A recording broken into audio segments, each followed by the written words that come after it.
Chegou a hora de descobrir a verdade. 15 minutos com o Sapia.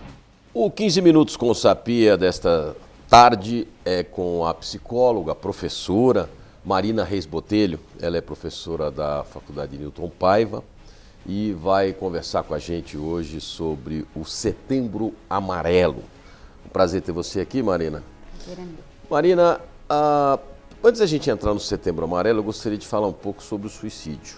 O suicídio sempre foi um tabu no jornalismo e muitas pessoas, por desinformação, não sabem que foi criado esse tabu na época dos militares, que eles proibiam as emissoras de falar sobre suicídio, sobre atentados dessa forma contra a própria pessoa. E nós, com larga experiência de trabalho no jornalismo, já há mais de 30 anos, sabemos que não é um tabu, nós temos que quebrar esse tabu, se existe esse tabu ou não, nós temos que quebrar isso e conversar. Conversar é a melhor maneira de se combater o suicídio? Obrigada pela acolhida aqui. É um prazer conversar sobre esse assunto, porque ainda assim é um tabu, né? Assim, tem um estigma muito grande social, religioso ainda, Sim. apesar disso ter diminuído, né? Assim, houve um tempo em que, né, não podia se falar nisso porque quem tentava se autoexterminar era pecado, né? Sim. Relacionado a isso. E Até hoje algumas igrejas evangélicas colocam o suicida como covarde. Né? exato, né? E na verdade é isso assim, o falar é ainda uma das melhores estratégias de saúde mental, né? Não só para a prevenção do suicídio, que é o porquê que a gente está aqui hoje, Claro. né? Nesse mês celebrando isso, falando sobre isso, não deveria ser falado também só em setembro, mas em O ano todo. todos os meses, exatamente. Mas é isso assim, porque há uma associação entre 90% dos casos de pessoas que tentam, né, o suicídio tem algum distúrbio psiquiátrico, né? Ou seja, não é 100%, mas é uma grande maioria de pessoas. Sim. Né? Então, o que isso quer dizer? Né? Isso quer dizer que algumas doenças psiquiátricas, como por exemplo a depressão, né, nos seus diversos graus aí de acometimento, os transtornos bipolares, os transtornos do humor, no geral, eles estão associados aí com a tentativa de autoextermínio, com o suicídio. E é isso, assim, o falar, né, o acolhimento a esse indivíduo que está doente, né, que está sofrendo aí com um transtorno que não é palpável, né, que ele pode ser percebido através de alguns sinais, mas que não né, você não consegue ter um exame ali com números estatísticos que vai dizer, bom, essa pessoa tende 30% a tentar, né, Claro. o suicídio. E o suicídio, ele é uma maneira de eliminar o sofrimento, porque acaba que, no geral, há uma reduzida, né, autoestima, a pessoa se sente abandonada, rejeitada, não acolhida, e aí se não fala disso, né, fica muito mais difícil, fica muito mais engavetado do que já é. Na última quarta-feira, vocês fizeram uma mesa redonda lá na Faculdade Newton Paiva. O que foi debatido nessa mesa?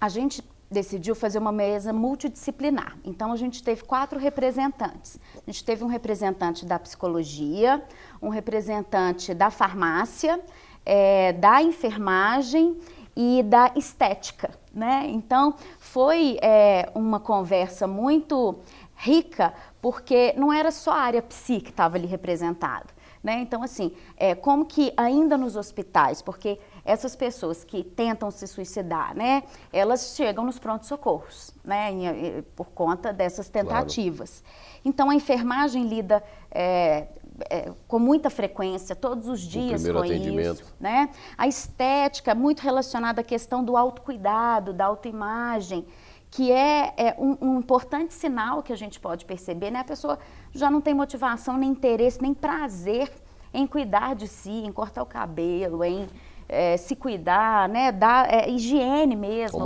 tomar banho, né? Nem levantar da cama. Exatamente. E a farmácia com a questão da medicação, que é muito importante, ela tem que ser indicada por um profissional qualificado, como escuta qualificada. Normalmente um psiquiatra. Normalmente um psiquiatra, né, que tem essa formação específica para esse tipo de transtorno, se é o caso dos 90% associado. E na mesa a gente discutiu, fez o link, né, a conexão disso, assim, como foram levados 2 casos, né, da psicóloga Maria Geralda, que é professora lá da Newton também, que trabalhou muitos anos no hospital e acolhia esse tipo de demanda, né, a farmácia com a questão da medicação, como que tem sido as pesquisas empíricas, porque medicação não pode ter não é muito subjetivo, né? O problema mais grave que eu vejo nessa questão do potencial suicida é que normalmente ele vai para um psiquiatra e o psiquiatra não é uma receita como, bom, eu quebrei o braço, eu vou botar um gesso no braço, faço um raio-x e meu braço vai recuperar. No caso do suicida, é meio que vamos fazendo tentativas, né? No depressivo, no caso, alguém que tem algum transtorno. Sim. É meio que uma alquimia. Ele tem que ficar fazendo, tá bom, agora tá bom, o seu remédio, vamos manter nisso aqui. Mas isso aí, algumas vezes, pode não dar o tempo necessário e aí vem a crise que pode acarretar, né? Exatamente isso, assim. E é isso, a gente precisa falar disso no geral, trazer dados gerais, mas é isso, cada caso é único, cada grau é único, né? E é isso, assim, eu acho que pensar em falar sobre isso, que é a proposta do evento que aconteceu na quarta, e estamos aqui hoje para reforçar isso, tendo essa conversa aqui hoje, é isso, assim, é poder falar de algo que acontece muito, né? A cada uma pessoa que morre por suicídio, 30 tentativas foram feitas. Um número que me chamou a atenção foi o seguinte, hoje no país, no Brasil, são 32 mortes por suicídio por dia, mais do que doentes de câncer, mais do que portadores de HIV, no caso da AIDS. É o maior número hoje de mortes por dia, 32 pessoas morrem. Quer dizer, uma pessoa, menos de uma hora, está se autoexterminando. Exato. Que é muito grave, né? É muito grave e a minha preocupação é que isso tende a aumentar por conta dessa loucura, dessa aceleração nossa. Vocês têm números, né? assim, tipo, olha, 32 pessoas por dia no Brasil morrem, das 32 pessoas, as causas, tá, tudo bem, a gente sabe que a pessoa tem algum transtorno, uma depressão. Sim. Mas é por questão amorosa, por perda de algum ente querido, por questão financeira. Todos esses fatores, alcoolismo, dependência química também. Química. Sim, isso é muito frequente. A questão do abandono familiar também, né? Então, pessoas que se sentem, na verdade, a visão dela, a sensação da pessoa é que ela não é acolhida, não é levada em consideração, então ela tem uma sensação de menos-valia mesmo. Então, ela o que me chama a atenção adoece. É o seguinte, eu estava lendo alguma coisa a respeito disso, e o Setembro Amarelo foi criado no Brasil em 2015 só, quer dizer, uma coisa que deveria existir desde 1900 Guaraná de rolha, mas se tornou o Setembro Amarelo em função, que é o Yellow September, né, que é nos Estados Unidos, de um rapaz de 17 anos, Mike M, se não me falha a memória, que se suicidou com um carro que ele tinha, que era um Mustang amarelo, 68, que ele tinha reformado e pintado de amarelo o carro, e aí ele acabou se matando nesse carro, e aí que se tornou conhecido Setembro Amarelo. E no Brasil foi criado, a princípio, pelo Centro de Valorização da Vida em Santa Catarina. Né? Começou por lá.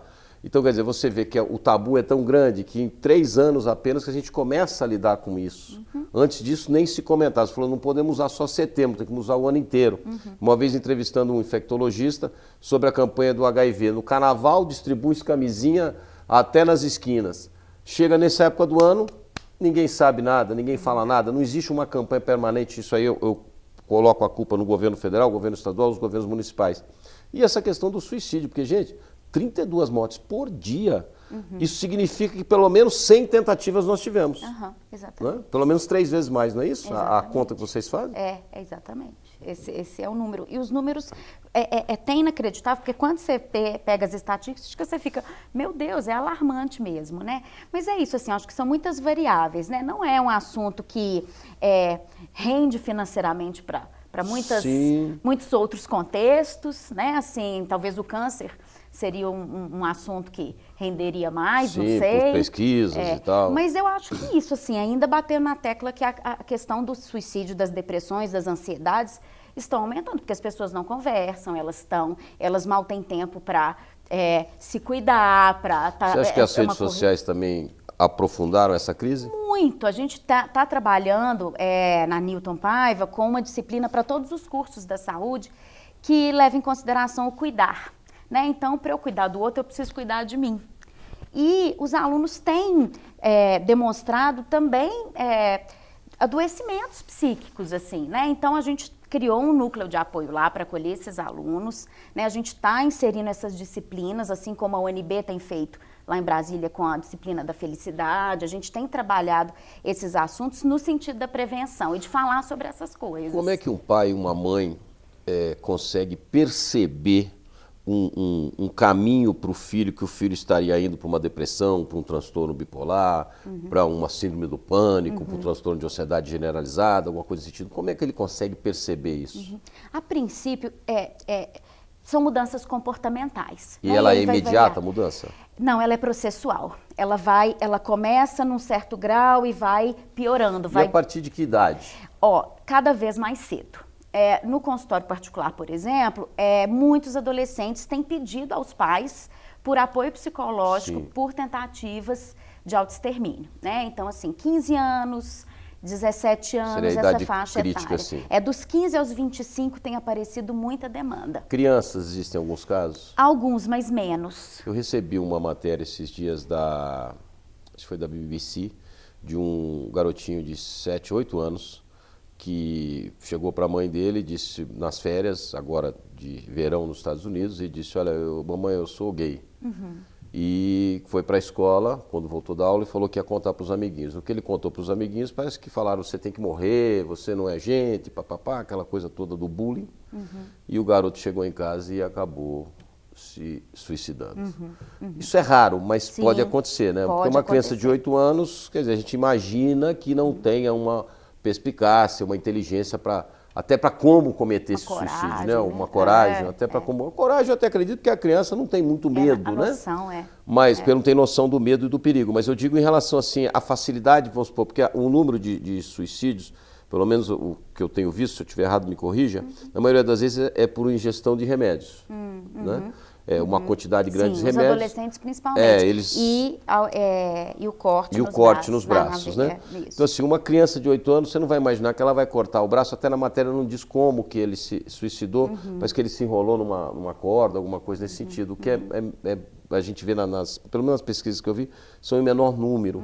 Agora, como é que você lida no dia a dia com um adolescente ou mesmo com um adulto que esteja já constatado com algum tipo de transtorno? A primeira coisa é a gente convocar a família, convidar, para ajudar a gente, profissional. Sim. Né? Porque a gente fica ali durante um certo tempo com aquele paciente. Né? Mas é a família, é a escola, então a gente tem que circular também.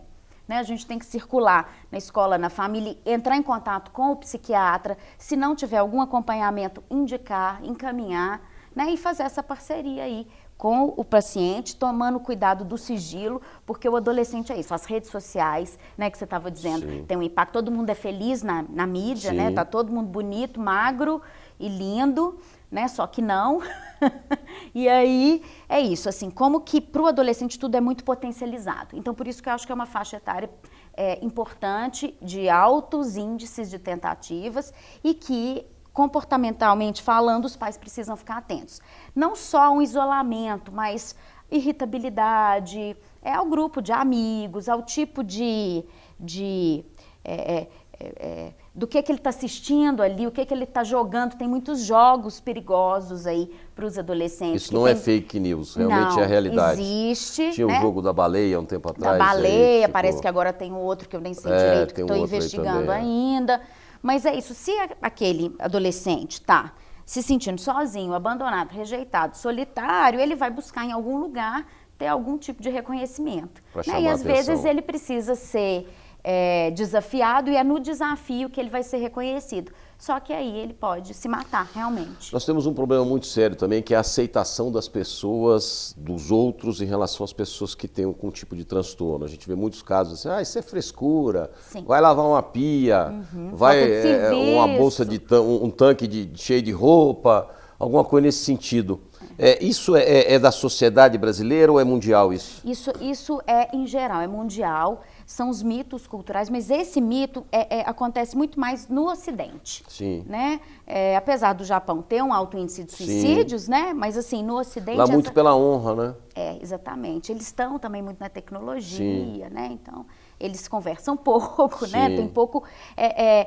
tem uma questão importante, assim, que é isso. Quanto menos laço social o indivíduo, o sujeito tem, mais chance dele ter alguma doença ou uma tentativa de suicídio vai acontecer. Então, assim... Mariana, a depressão, ela não existe camada social. Sim. Ela pode atingir desde do mais simples, da mais simples pessoa, com posses menores, até a pessoa milionária. Tivemos um caso agora recente aqui em Belo Horizonte de um empresário que acabou tirando a vida com um revólver, de condições boas, e a gente vê, de repente, pessoas sem condições também cometendo o suicídio. Agora, uma pessoa que tem uma posse, ela tem um plano de saúde, ela vai num psicólogo particular, ela tem condições de atender. Como é que é o SUS em relação a isso? Porque se for na média, não só contando, eu tenho que fazer uma cirurgia, daqui 2 anos vai marcar, eu tenho uma consulta daqui 2 anos, se o cara está com um problema desse, ele não pode esperar 2 anos. Exatamente. Bom, né, geralmente tem um acolhimento primeiro médico no SUS, né? Então sim, entra a questão da medicação. Mas aí é que a gente precisa pensar, como é que é essa escuta, se é uma escuta qualificada no sentido assim de ter tempo para, porque não é 5 minutos que você vai conseguir compreender um quadro que é clínico, né? Que assim, é subjetivo. Então, a gente tem também alguns tipos de serviço, por exemplo, na Newton Paiva a gente tem uma clínica escola de psicologia, sim, em que a gente oferece acompanhamento, a pessoa pode até contribuir com algum valor simbólico e pode ter o serviço com qualidade gratuitamente. Então, a gente tem as clínicas escolas das faculdades, né, para além do SUS, que é a questão do médico, do medicamento, não que eles não tenham acompanhamento do psicólogo, mas é isso, demora, é uma lista de espera, tem que ver as urgências. Você viu uma reclamação outro dia no nosso quadro Panelaço de uma jovem que foi a um psicólogo pelo SUS, que a moça atendeu ela em 10 minutos. Pois é. E não pode, né? Porque não dá tempo, não dá tempo em 10 de você fazer o histórico, né? Assim, acho que nem um médico com 10 minutos consegue fazer uma anamnese bem feita, completa, principalmente em casos graves, que é Me repete o que a gente aí essa falando. Questão do que a Newton tem. Ela oferece para qualquer pessoa? Para qualquer pessoa, qualquer faixa etária. Então, a gente tem atendimento a famílias, crianças, adolescentes, adultos. É a clínica de psicologia. Além da clínica de psicologia, a gente também tem a clínica de farmácia que faz um gerenciamento da medicação daquele paciente. Né? Então, a gente está ali... E aonde fica? Fica na Avenida Silva Lobo, no bairro Grajaú, 1718. Precisa marcar o atendimento antes ou pode ir direto vai lá? ligar, pode ir lá e fazer a ficha, que vai ser chamado, ou pode telefonar no 3516-2669 e marcar e para começar. 3516-2669, lá na Newton Paiva, uma clínica de ajuda de psicólogos, também a questão da farmácia, como ela colocou, sem custo nenhum, é evidente, como ela disse, se você quiser ajudar financeiramente, quando você tiver posse, para poder contribuir com alguma coisa, para que esse trabalho não pare, né? Não cesse, continue e a sendo... clínica foi reformada recentemente, assim, está muito bem estruturada, todos os casos são atendidos por alunos que estão formando e supervisionados por nós, os professores aí das diversas áreas. Então, ótimo. É isso. Que maravilha. Sucesso nesse trabalho, conte conosco para que não seja só um Setembro Amarelo, mas que sejam dos 12 meses amarelos. Né? Isso mesmo. E que as pessoas conversem mais, que as pessoas dialoguem mais, possam dialogar mais e cuide dos seus filhos. Preste atenção nas mudanças deles, não é, Marina? Isso mesmo. Vão trabalhar menos um pouquinho? Exatamente. Obrigada. Marina Reis Botelho, psicóloga, professora da Newton Paiva, batendo um papo aqui nesses 15 minutos com o Sapia, no Setembro Amarelo. Muito obrigado pelo carinho, pela atenção nos dada aqui aos nossos ouvintes. Eu queria desejar a vocês um ótimo final de semana e eu volto segunda-feira com mais um Alerta Super. Fiquem com Deus e até lá.